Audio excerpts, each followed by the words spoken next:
I was 7 years old when they found Sophia's body in the middle of the cul-de-sac. It was the school nurse who found her. Miss Beckett was already old. In the rumor mill of first grade, there had been much discussion whether she was a witch. No consensus could be made, since she was old and she did have a wart on her chin, but she also gave out band-aids with SpongeBob on them, and that didn't seem evil at all. After she found Sophia, she never came back to work. It was almost summer. Maybe she retired. I didn't see her in the neighborhood either. Not after that night. It was the middle of May when she found her. It had already started getting hot, but I don't think that's why Miss Beckett's face was so red. I think it was from the sound that she couldn't stop making. It wasn't crying. Screaming isn't the right word for it either. It was something more primal, a sound that carried the suffering out of her body and into the world. Anyone would have recognized the pain in the sound. No language barrier could have stopped it. It hurt to hear her. That was the sound that woke me up. I dream about it a lot, especially lately. They said that Miss Beckett had waited until the sun went down to go for her nightly walk, since it was getting warmer. There was a whole group of older ladies that went walking every night, with little flashing lights attached to their fanny packs for safety. Not after Sophia, though. There wasn't a curfew, but there might as well have been. No one went out after dark. By the time I made it outside, there were already people standing outside of their houses, on their lawns, trying to figure out what was happening.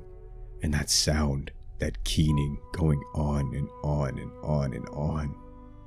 I walked out into the street, and nobody stopped me. I think everyone was too confused, too worried about what was happening to notice me at all. It looked like there was a white comforter balled up in the exact middle of the circle of the cul-de-sac.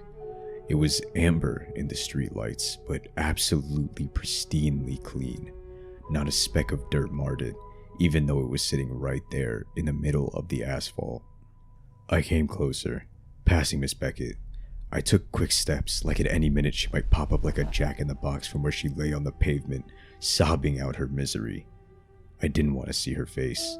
I could see the blood red of her cheeks, the way the pavement had made little marks on it after she had turned her head. I was so busy looking at Miss Beckett that my foot touched the comforter. The moment it happened, Miss Beckett stopped screaming. She looked at me, her eyes wide even though one cheek was pressed against the ground. Her mouth opened into a circle, and now I know that she was telling me, no. She was warning me not to look, not to open the blanket, not to even look at it. But I was 7. I didn't have to open the blanket. Just that tap from my foot was enough to undo whatever delicate origami had been keeping the blanket over Sophia in the first place. I turned to watch it unfold, opening like a flower in front of me. And then, the smell. That was the first thing that hit me, but it wasn't what you must be thinking. It wasn't harsh or vile or coppery like blood. It was sweet, like when powdered sugar puffs up around you, when it gets in your nose and it's all you can breathe or taste or smell for a moment. I lost my breath trying to shove down that sugary tidal wave, my brain battling for the fact that it didn't make sense. It didn't make sense because there she was. I dream about her face as often as I dream about that sound that Miss Beckett was making. It's almost every night now. It would be every night, but sometimes I don't sleep.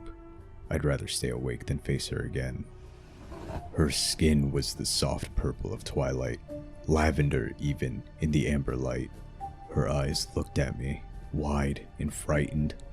My eyes danced wildly over her body, trying to understand what I saw. "It's okay," I whispered, the same thing my mom would have said to me after I skinned my knee. Her mouth opened and closed, like a fish trying and failing to say something back. She didn't make a sound. I don't think she could. Every inch of her body, of that fragile lavender skin, was covered in thin lines, the color of dried blood. It was almost beautiful, the intricate artwork all over her skin. And I didn't understand until I saw her chest rise and fall, and saw how each of the lines parted as she breathed, how her skin didn't stretch but split with a gentle movement, until I saw what I thought must have been her lungs through the cracks in her skin. "It's okay," I said again, offering her the same hollow words. The same words that did nothing to heal a skin knee and would do nothing now. I reached for her hand, but froze. The skin that should have covered her pinky simply wasn't there, like it had been peeled away. I looked back to Miss Beckett, looking for some sort of help, but whatever the light is that shows a person is alive had been dimmed in Miss Beckett for now. Sophia did that attempt at talking again, the opening and closing flap of her lips, and I was so grateful those lines didn't cover her face, that I didn't have to peek inside of her body when she moved her lips. Maybe if she hadn't been moved, if she'd stayed still until an ambulance had come, they could have done something. Maybe she had been dead before she even got there. I felt like I knelt beside Sophia for hours, but it could have only been seconds. The adults that had stood on their lawns had finally mobilized, probably the moment they understood what was inside the blanket, the moment they'd known it wasn't a late middle-aged woman having a breakdown, but a child. The first man picked me up, scooping me into his arms.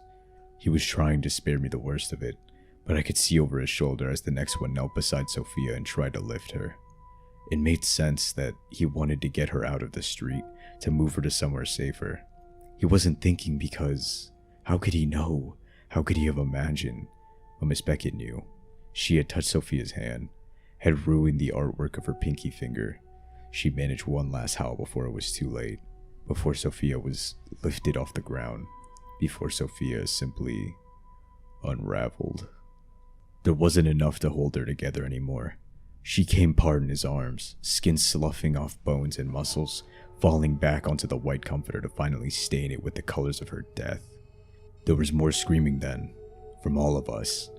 I was hoarse for days. There was talk that I might not recover my voice, but I did. We all moved on eventually. Time heals wounds, as they say. Not Sophia's, of course. She wasn't the last. Everyone knows about the murders. One of 9, spread over the last 30 years. And every time the dreams come again, they come and come and come until they find the next body, and then finally, I get relief. I get to sleep. I hope they find her soon. I'm so very tired.